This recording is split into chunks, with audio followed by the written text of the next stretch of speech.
you'll see a lot of fantastic small catfish. Striped Raphael, spotted Raphael, red-tailed catfish. The problem is these guys grow. They are typically sold 2 to 3 inches in the store. That's how we sell our red-tailed catfish. But red-tailed catfish get to 2 to 3 feet. Striped Raphaels get about 6 inches, but that'll outgrow like little nano tanks like I have here. What catfish can you add to a small aquarium, whether it's a nano tank up to a 10-gallon tank, that's gonna stay with that tank? You're not gonna have to find a new home for it, return it to the pet store for credit because they give you pennies on the dollar. You can't blame them. I've selected 5 here. I'm going to start with the largest fish for the small aquariums, and that's going to be the Zebra Pleco. A real quick note on the Zebra Pleco. There was, or is, the L46 Zebra Pleco, which is the pure Zebra Pleco from Brazil. It's been restricted now for the aquarium trade, because Brazil is damming up all the rivers there, and these Zebra Plecos live under fast running waterfalls. So the waterfalls are disappearing, so the Zebra Pleco is disappearing. So in order to sell a Zebra Pleco, you have to show in the United States that it's been tank raised in another country. The little trick is, Fish and Wildlife, you should look into this. Tank raised does not mean tank bred. So there are unscrupulous people shipping baby L46 Zebra Plecos from Brazil to, I won't say where, but an Asia country, where they grow them up to about 1/2 inch and then they sell them back to the United States as tank-raised Zebra Plecos. We don't sell those. We don't mess around with that. But we do have a very beautiful Zebra Pleco. It used to be called the false zebra, but now that we hardly ever see real true Zebra Plecos, we just call it the Zebra Pleco or Columbia Zebra Pleco. The L129, not L146 Pleco. It only grows at 3 inches. Like the true Zebra Pleco, it just has more brown in it. It doesn't have that deep black with the white stripe, but it's still a really pretty zebra pattern. It's just gold and chocolate instead of black and white. If you are going to catch these guys with your hands, remember, you just hold the outside of the fish very gently, because you don't want to mess around with the slime coating on the fish. That's what prevents a lot of small parasites from getting into those scales and causing disease in the fish. So you don't want to wipe that slime coating, and of course you don't want to bruise the fish at all either. Slime coating is generated by the fish on a constant basis, so you wipe it away. It's going to regenerate like in a very short time. I mean, we're talking within a day that slime coating's back. But if it's stressed, it may not, because its body's trying to do all these other survival activities. So if you have a fish that looks like it's been bruised and battered, his slime coating may have been degraded in some way, when you release him, I would put a little bit of salt or a little bit of slime coating medication, and you'll find that in any aquarium store, that helps that slime coating develop on the fish. Those ingredients are safe for snails and other organisms that you have in your aquarium. It's not like a medication. So you can add that to your tank, and that'll help them redevelop his slime coating. But anyways, I'm talking too much about slime coating and not enough about catfish. This is Columbia Zebra Pleco. He's a beautiful catfish, and believe it or not, this guy is only going to grow another inch, and then he's fully grown. He's a great scavenger. He will eat sinking pellets. You probably should add once in a blue moon, and once in a blue moon means weekly, an algae wafer, Hikari's algae wafer, Sarah's algae wafer, they're all good. And also, like all plecos, they probably should have a little piece of driftwood somewhere in that tank. You can get small pieces of driftwood like this big for nano tanks, and they look great in the aquarium. They're good for the water quality in general. So tannins from the wood as it degrades helps the water quality. From Colombia, Zebra Plecos can also be found in Venezuela, Peru, but they are also very affordable in at least when we're talking about ornamental plecos. They're typically less than $50 in the aquarium store compared to plecos that can go well over $100, $200. So these are affordable, fancy pleco. And just for the sake of clarity, the scientific name for the L129 Zebra Pleco is Hypancestris debilitera, and the scientific name for the true Zebra Pleco is Hypancestra zebra, just Hypancestra zebra. Now I want to go to the other side of the world, to Indonesia, and where we have a really neat little catfish called the stone or anchor, because it's shaped like an anchor. It's called stone because it has a stony face, so a stony body, stony texture, I guess you call it. Actually, I don't know why it's called a stone catfish, but anchor catfish, it looks like an anchor catfish. We call it a stone catfish here because it's shorter. It's more common to be called a stone catfish, but it is really a cool catfish that never gets very big, and it was discovered by this guy named Jordan, Charles Jordan. Anyways, I just want to say one thing about that guy, because he was from an era, he was a friend of Charles Darwin, another doctor, another guy who treated people, went around the world. He went to India. He was known to go right in the middle of plagues in India and help people out. But while he was there, he'd always go out into rivers and streams and try and figure out new species. He named it Hera jordani, Jerdoni, after his last name. They are quick little buggers, but they never get big, and they're great active catfish. So you could put a few of these in a small tank. Look how little that guy is. But they have a lot of definition. And what's great about small little nano tanks and small tanks is you can see these little fish in very good detail. This is the Hera jordani, or anchor or stone catfish. Beautiful little catfish. Even more impressive is the guy that discovered this thing. I mean, he was a zoologist, he was a botanist, he has plants named after him, and he was a physician. He went all over the world. I mean, these guys during this mid-1800 period were truly Renaissance men. One more thing about Thomas Jordan, not Charles, but Thomas Caverhill Jordan, is that he is most known for finding all kinds of new species of birds and doing a classification of over 1,000 bird species in India. So he's an expert on all things India. You'll find very little about the stone catfish, which I think was his greatest contribution to the world, but for some reason it hasn't made it into Wikipedia yet. So maybe one of you can correct that. Now, this is the second smallest pleco available in the trade. The smallest is the true dwarf Ranger Pleco, which I once in a while can bring in from Peru. Problem with Ranger Plecos, though, is they come in like this small, and the true Ranger Plecos, not the false dwarf ones, grow to be like this big. And they both look the same when they're this size, and they're caught together. So when you go to a pet store and you buy a Ranger Pleco, be aware it may be a true Ranger and grows to 2 feet instead of 2 inches. This one always is small. This is the L10A Red Lizard Pleco. It's also called a catfish because plecos are catfish. So sometimes if you go to the store, aquarium store, and you see, or you go online and you see L10A Red Lizard Catfish, it is the same fish as the L10A Red Lizard Pleco. The reason it's called red is because in nature it has a kind of a rusty brown color. The truer red comes from breeding. This one's closer to the natural color of the L10A Lizard Pleco. And it's nearly full grown. It's going to get about maybe ½ an inch bigger, a little rounder in the body, and a little more red will come out.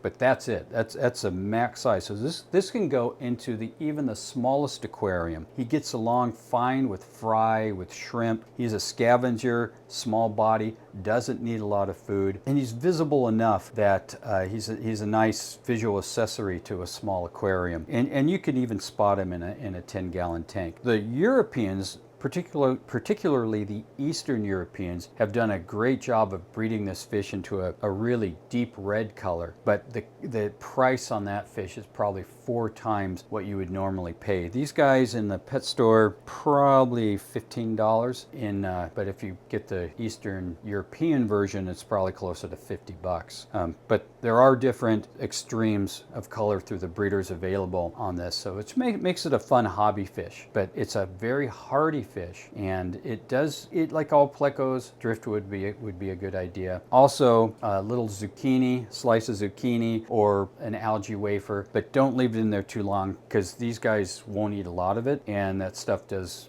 eventually spoil the aquarium if you leave it in there uneaten like any other food. This is the L10A Red Lizard Pleco. Great fish from South America, usually imported from Brazil, and now in the pet trade, I'd say 99% plus bred in either Asia or Europe for the aquarium trade. Europeans, very red.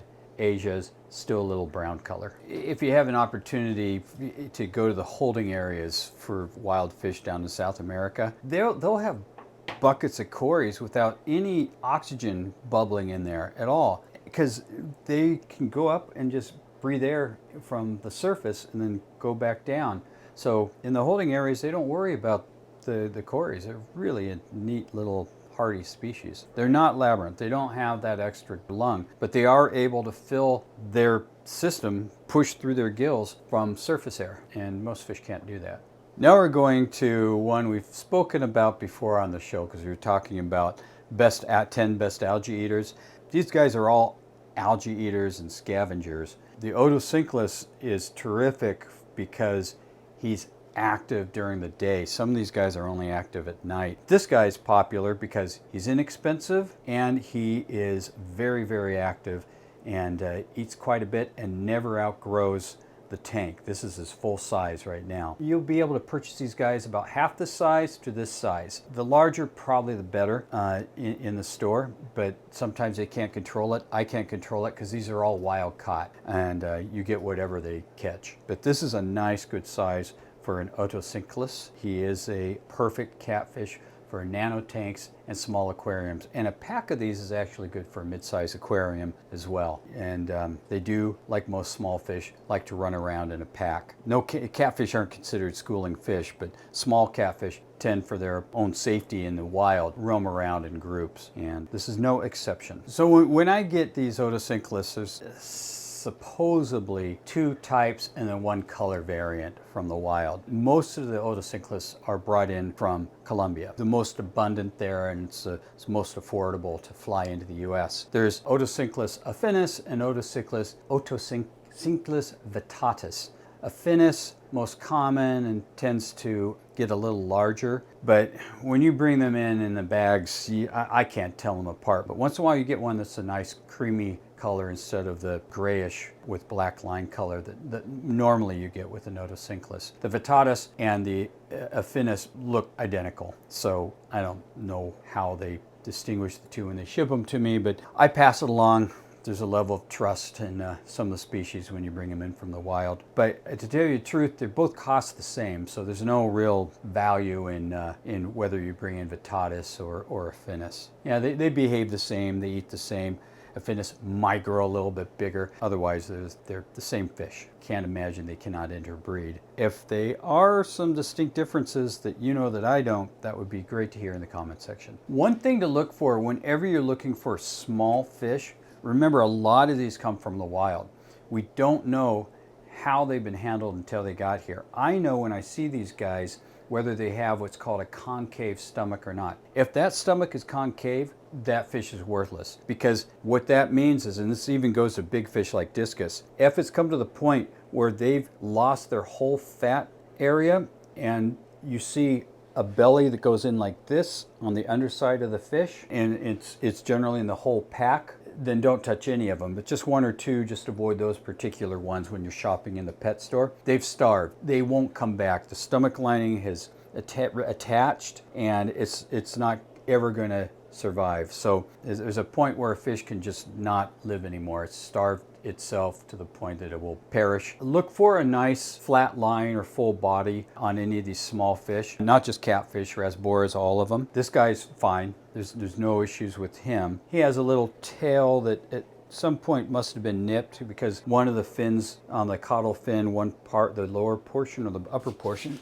yeah, the upper portion's a little longer, but they'll probably even out in a little bit of time, a couple weeks. All right, so I grabbed the last catfish, and because I didn't want to cross-contaminate with my other clean fish here. This is the Bumblebee Catfish. Bumblebee Catfish, he's from the wild, very, very popular catfish because of the price point, but they're so temperamental. They need clean water. They only come out at night. If you got these guys in a nice clean aquarium and the pH is 7 or below, you'll have good luck with them. You may never see them because they like to hide during the day, but they'll thrive in your fish tank. But if you don't have those conditions, I don't recommend them. We put them in our tank as typical. We had one tank, they didn't get the pH right, and I got some fungus on them.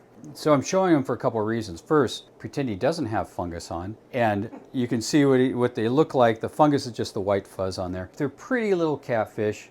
He's going to grow about another ½ inch, and then he's full grown. Affordable, they're typically only about $2 to $3 online or in the pet store. You don't see them very often in pet stores though, because they are so temperamental. They're not the greatest fish to throw in with a bunch of other fish in the aquarium store environment. Everything here in the wholesale environment, we keep them all segregated in their own tanks.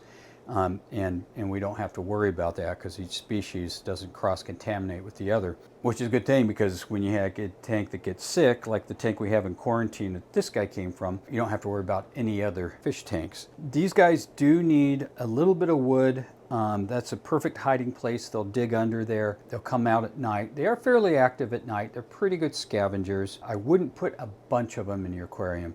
At the most, maybe 2 or 3 of them, just in case you have a problem. And you can't put these guys in a crowded aquarium. They need good, clean water. They don't react well. If there's an ammonia spike, they'll be one of the first guys to go. With all that in mind, it's like these other catfish I like a lot. This guy, I mean, I'm so on. Not just because of my personal experience. We've sold tons of these guys. I find them too temperamental for most aquariums, bread and butter aquariums.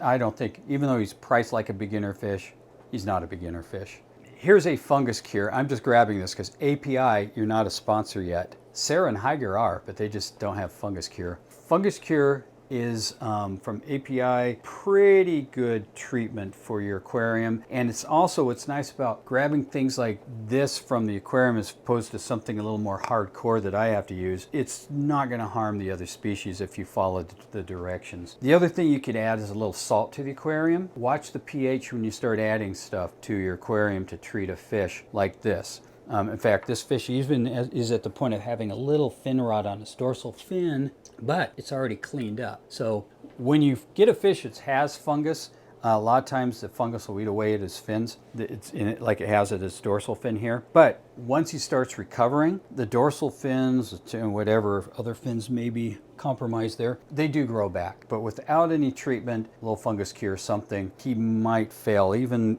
with this little bit of fungus he has on him. So anyways, for that reason, obviously we can't sell this fish. And we're just gonna treat him until hopefully we get him all cleaned up. Then we hold him until the fin grows, and then we can sell him. That is a great selection here and a somewhat okay selection here of small catfish for your aquarium.